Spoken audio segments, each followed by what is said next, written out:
How did we get the pyramid upside down? How did we get to where we are, where we talk about everything except we talk about student achievement, but when we try to get to things that might change or improve student achievement, we run into roadblock after roadblock after roadblock. How did we get there?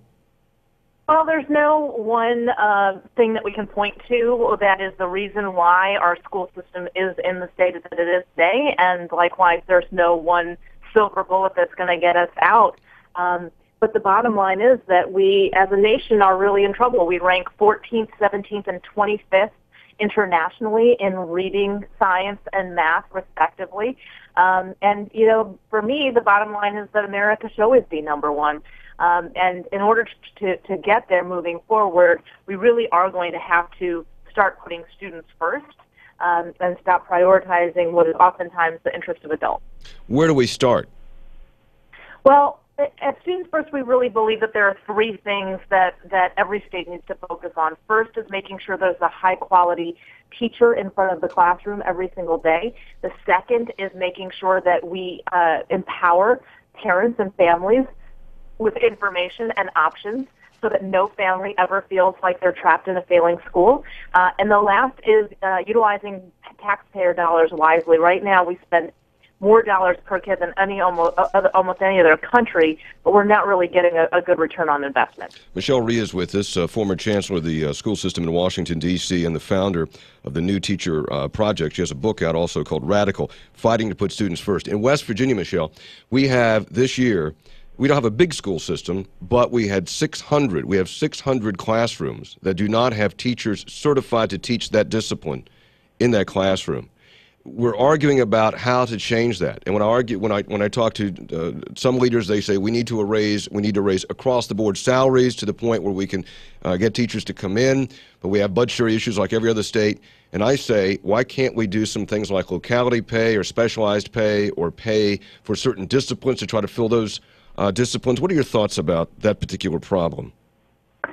Well, you know, I think that for one, teaching is the hardest job that there is, and highly effective teachers that are out there really are the heroes of our country.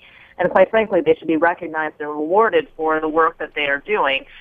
You know, I think across the board pay raises oftentimes don't make a lot of sense because you want to be able to incent the best people, the most highly effective teachers, to come into the classroom and to stay in the classroom.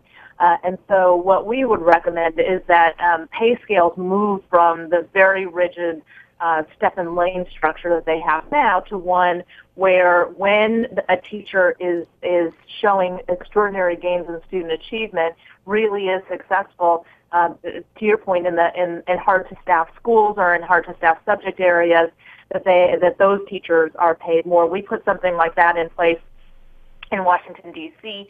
It was very significant, such that highly effective teachers in low-performing schools teaching in high-need subject areas could make almost twice as much money as they were in the old system. And what it did was it made sure that we were retaining our highly effective teachers at a much higher rate than the ineffective teachers. Michelle, when I bring that up here, I'm told two things. One is that there's no proven system to be able to accurately measure performance and thus reward teachers appropriately for performance, number one. And number two, that you invite envy and animosity in a system when you start paying some people more than others. Well, I think, you know, that the idea that you'd create a system with envy and animosity simply just because you're paying some people more than others is actually not true. Teachers are right now paid different amounts of money. They're just paid differentially based on things that don't make a lot of difference in the classroom, which is what degrees they have or their years of service. So I don't really buy into that. In terms of, you know, whether or not there is a teacher evaluation system that can give you accurate information about how effective teachers are, you know, there are a lot of people who say, well, there's no way to measure how good a teacher is, but actually there are. A recent study just a few weeks ago came out. It was supported by the Bill and Melinda Gates Foundation, and what it showed was that you can absolutely measure teacher effectiveness, and that states across the country should adopt teacher evaluation systems that count growth in student achievement levels as a major part of a teacher's evaluation, that they should also count observations of classroom practice, and those observations should be done by more than one person, and that they should also include parent and children student surveys, and that when you take a holistic look like that at a teacher's performance, that it actually is very consistent and very accurate. Michelle Rhee is with us. Her book is Radical, Fighting to Put Students First, former chancellor of the Washington, D.C. school system. Michelle, I think that, and maybe I'm naive, I think in West Virginia we're just getting ready to take on education reform. We had a big audit, and there's been a response by the school board, state board, and the state board is reform-minded, and we're getting ready for the legislative session. And I've been telling my friends at the teacher organizations that they need to ride the wave, and those who want reform don't just go out and start bashing teachers and throw them under the bus because you're not going to get it done that way. I mean, how do you get it done and kind of get everybody moving in the same direction? Is that possible? It is possible. And first of all, the reforms are not going to happen without teachers. We need great and effective teachers to be part of the reforms. We want these reforms to be done with them, not to them. So that's very important. But second, everyday people, everyday citizens, parents, grandparents, business owners, everywhere, they need to get involved. There is a tremendous amount that can happen at the state level, where people are putting pressure on state legislators to start to put laws and policies in place that are going to finally ensure that the interests of children are being the priority of the state lawmakers and legislators, and that's of critical importance. So what we encourage people to do is just get involved. Go to our website at www.studentsfirst.org. Look at West Virginia's report card, which right now West Virginia ranks an F with us in terms of its policy environment. Understand what policies need to be put in place, and then really put pressure on your public officials to make sure that they're passing those kinds of laws. Why did we get an F, by the way? Do you know?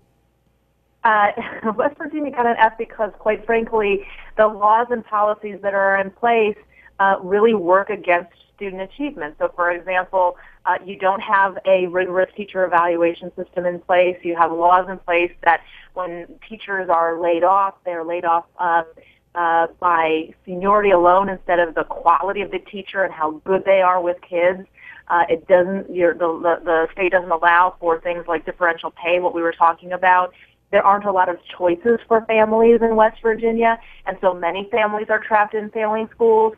Not a lot of information or empowerment is given to the parents. So those are some of the reasons why West Virginia is really behind the rest of the nation in terms of creating the kind of environment that will allow great teachers to flourish and for all kids to learn. It's evident, too, that across the country the change is happening, isn't it? I mean, it's happening. Oh, absolutely. There is really a sea change going on across the nation now. 38 different states across the country have adopted rigorous teacher evaluation systems that count a significant portion of the evaluation on student achievement growth.